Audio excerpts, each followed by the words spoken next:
We're here in Anping area in the west side of Tainan. There's a ton of things to eat, and of course, in our style, we're gonna try all of them.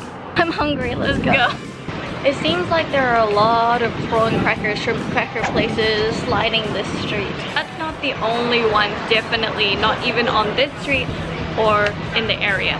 But it's one of the things that you should get when you're in Anping area. I want a slightly sweeter one, maybe. Not as prawny as I thought it would be. It's not too strong in the prawn flavor. They're all light and crispy. The flavor is just slightly distinct, but you can definitely taste the difference between each one. Which one you choose? The black pepper. We're gonna snack on it while we walk around. This random candy, and Toy Store sells pineapple cake for candy in TD, so we're gonna try it. This is technically half the price of Sunny Hills, so we'll see how it compares.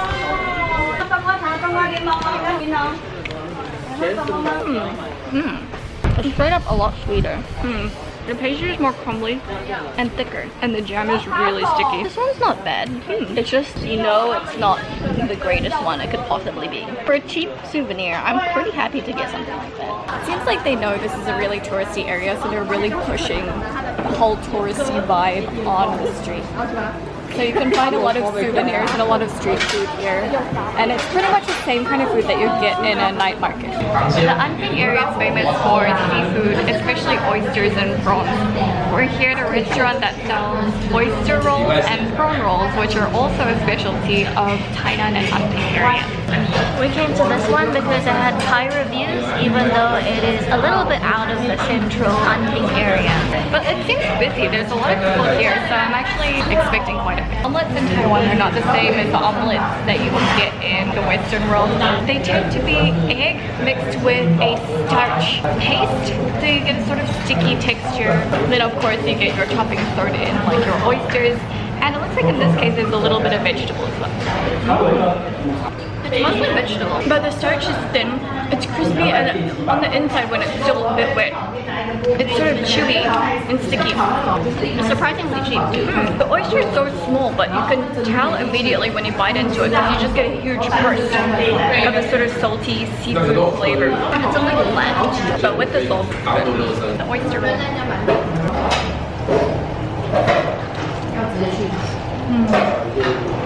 It's so soft. That is so good. I think there's mince in there as well. Very lightly battered and deep fried. Perfect. It's super crispy on the outside, juicy and sweet in the inside. You can really taste the oysters, even though there's also pork in there as well. It's a little bit sweetened too. Chives, maybe? That is so good. The chili is a bit spicy. It's really fragrant though. It's really good. I like the vinegar. It's a bit of sour flavor. Cuts to the creamy flavor. I think it's good with vinegar. It's good with both, I'd say. The oyster roll was so good. I like that a hell of a lot. It was really good and very cheap, I think, for something that size and with oysters in it. A lot of people got the oyster fried rice. Like almost everybody there was local and got oyster fried rice. So maybe that's something to try out too. But definitely the oyster roll was really, really good. On to the next one. This is the first of two local tofu / soybean cafes that we're coming to. This one is less popular and less famous, but has just as good of a review. We decided to just order the plain tofu. It's kind of a grey color, which is something I'm definitely not used to. Let's try it. It's so cold. It's not very sweet. There's no bitterness at all. There's sort of a vanilla flavor, if I'm not imagining wrong. And it's a very like soft, smooth texture. I didn't expect it to be cold for some reason. That's very good.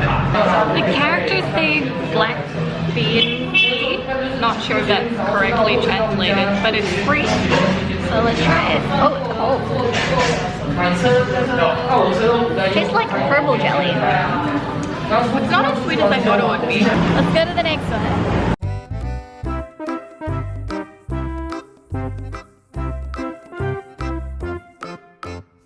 We were actually wrong about the black and the white to begin with. It doesn't refer to the sugar, but it refers to the beans that they use to make the soybean jelly. The black one is specially manufactured, I think, for the Anping area. In this case, we got both, so we can try the difference and we can make a fair comparison for the black versus the white and this restaurant versus the other one. I'm thinking we should start off with the black one first. The black one? Because we just had the black one. That's true. This color, maybe because it's brighter inside here, but this color is a lot more gray. It's sweeter. It's a lot sweeter. And I also find it's not as smooth. Honestly, they taste very similar. But if you do prefer a sweeter one, this is a good place to come to. If you're not so keen on that, then the other place is just as good. Let's try the white one.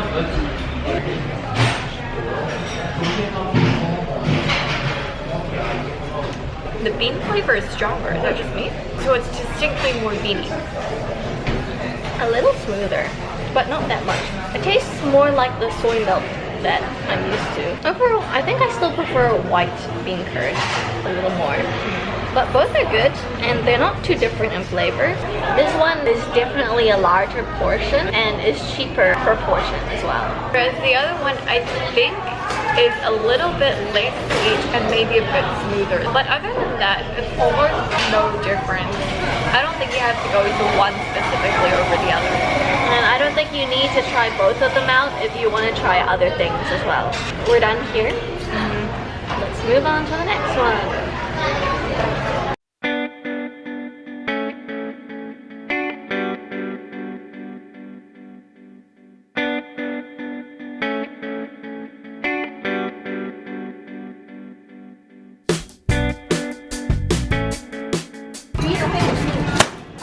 Anping Old Street, which is an old street.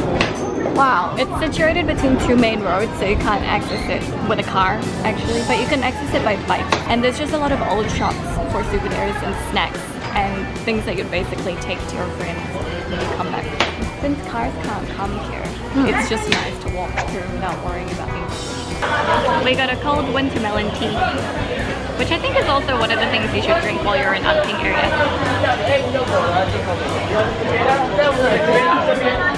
It tastes herbal. It's like herbal jelly. You know what it tastes like? Tapioca pearls. I can see that, the flavor of the pearls. This is really nice.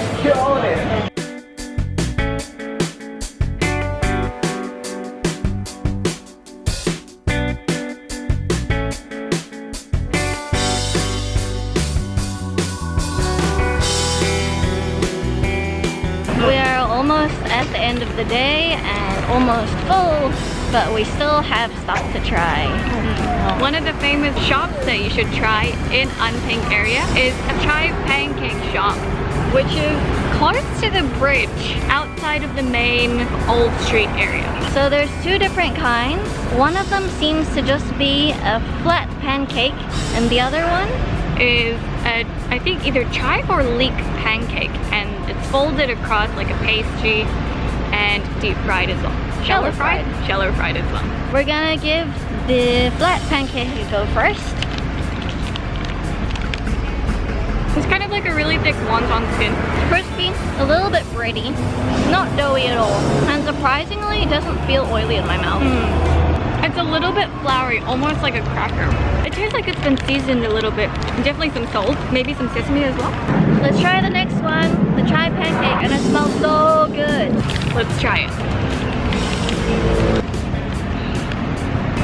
Whoa. That is so fragrant. You can smell the chives and the spring onions even before you bite completely all the way through it. It looks like they add some glass noodles and some tofu as well. It's seasoned really well. I almost don't think it's worth it to get the flat one, because you could get this one instead. For an extra 5 minutes. This was really good. Really, really good. It is nearing the end of the day. This is our last stop.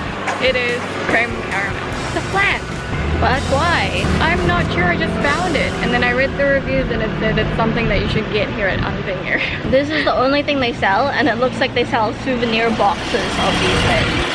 So I mean, you can't really go wrong with that, right? Let's give it a go. It's so smooth. It doesn't taste like what I expected it to. I didn't expect it to be this smooth because of the top. There's a sort of skin like overcooked egg on top, but it doesn't take away from the enjoyment of it. It tastes a bit eggy. Otherwise, it's just like a soft, milky flavor with the vaguest tinge of caramel. And it's really good. That was our day trip to Anping. There's actually quite a bit to do here. Most of it is either looking at the old sites, the old buildings and structures and architecture, and the rest of it is just souvenir shopping because they seem to have capitalized on like 3 products. But there's a ton of things to eat, a ton of things to buy. And everything is within very close walking distance. One thing to note is that all of the places that we had today, except for the chai pockets and the custard flan caramel, there's so many shops around. I thought there might only be 3 or 4 scattered in this sort of central area. It taste tests a lot of shrimp crackers because pretty much all the places we went to had tasters. And they tasted different. In either case, give everything a go. If you see something you want, just try it. If you see more things than we tried, give it a go. I think that's all for today. We ate a lot. I don't think we'll need dinner. As per usual, everything that we tried today, I'll put that in the article, which will be linked in the description below. As to where we are now, follow us on Instagram at TwinSpeakEatGo. We'll see you next time. This prawn cracker gets all the way up to the spicy, but they only have samples up to the 3rd one.